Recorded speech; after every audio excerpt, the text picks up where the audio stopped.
नमस्कार मित्रों। ओम नमः शिवाय।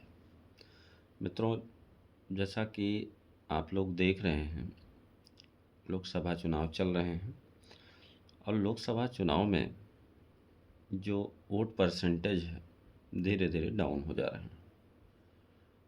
तो वोट परसेंटेज को देखते हुए लोग ये कयास लगा रहे हैं कि क्या सत्ता परिवर्तन होगा। कहीं ये सत्ता परिवर्तन का संकेत तो नहीं है, क्योंकि वोट परसेंटेज का कम होना कहीं ना कहीं खतरे को इंगित करता है। लेकिन ज्योतिषीय दृष्टिकोण क्या कहता है, आज हम लोग उस पर चर्चा करेंगे। क्या बीजेपी का जो नारा है अब की बार 400 पार, वो सफल होगा अथवा सत्ता का परिवर्तन होगा। इन तमाम चीज़ों पे चर्चा करेंगे, क्योंकि इससे पहले भी कुछ भविष्यवाणियां हमने दी हुई हैं, वो बिल्कुल सटीक गई हैं। जैसे कि मोदी जी की कुंडली देख करके मैंने 1 साल पहले भविष्यवाणी की थी कि मोदी जी तीसरी बार प्रधानमंत्री बन के आ रहे हैं। लेकिन चूंकि लोगों के डिमांड पर हमारे कुछ फॉलोअर्स हैं, वो ये डिमांड किए कि जो वोट परसेंटेज घट रहा है, वोट परसेंटेज घटने की वजह से क्या परिवर्तन होने वाला है और क्यों ऐसा है। चूँकि सरकार बहुत सारे अच्छे काम करती है और इस सरकार ने भी बहुत सारे अच्छे काम किए हैं।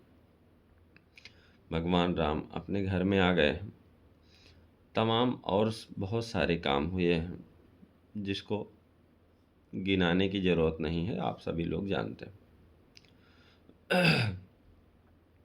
तो सबसे पहले हम देखेंगे बीजेपी की कुंडली।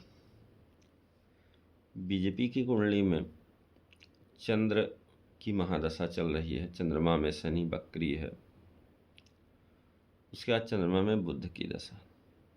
तो कुछ हर्डल्स दिख रहे हैं, कुछ परेशानियां दिख रही हैं। लेकिन चूंकि बीजेपी किनको आगे बढ़ा के जो है चुनाव लड़ रही है, इसे मोदी जी की कुंडली की बात अगर हम करें तो देखेंगे कि मोदी जी की कुंडली में मंगल में शनि की अंतर्दशा चल रही है, यानी कि लग्नेश और षष्टेश की दशा चल रही है। छठवां घर एक्टिव हो गया है और छठवें घर का होता है प्रतियोगिता, प्रतिस्पर्धा का, शत्रुओं का। तो छठवां घर एक्टिव होने की वजह से मोदी जी को, जहां मंगल लग्न में विराजमान है, वो उनको मजबूती दे रहे हैं। दूसरे, अगर हम मोदी जी की कुंडली में छठवें घर की गोचरीय स्थिति को देखें तो हम पाएंगे कि छठवां घर, चूँकि छठवें में इस समय सूर्यदेव विराजमान है। सूर्यदेव के आने से यह स्थिति बन रही है कि नेम फेम की स्थिति बनेगी। और यही नहीं, अगर हम बात करें, क्योंकि चुनाव जो हो रहे हैं इस समय मंगल में शनि की युति है, गोचरीय स्थिति की अगर हम बात करें देखें, और अंगारक दोष भी बन रहे हैं भारत की कुंडली में। तो अंगारक दोष का मतलब ये हुआ कि हिंसा भी हो सकती है, चुनाव में समस्याएं होती हैं, और मंगल और में शनि की युति के नाते वोट परसेंटेज भी कम हो रहे हैं। कुंभ राशि में बन रहा है ये योग, इसमें धार्मिक विवाद की संभावनाएं भी होंगी और बहुत सारे नेताओं की छवि भी खराब हो रही है। तो क्या लगता है कि मोदी जी की कुंडली क्या कहती है?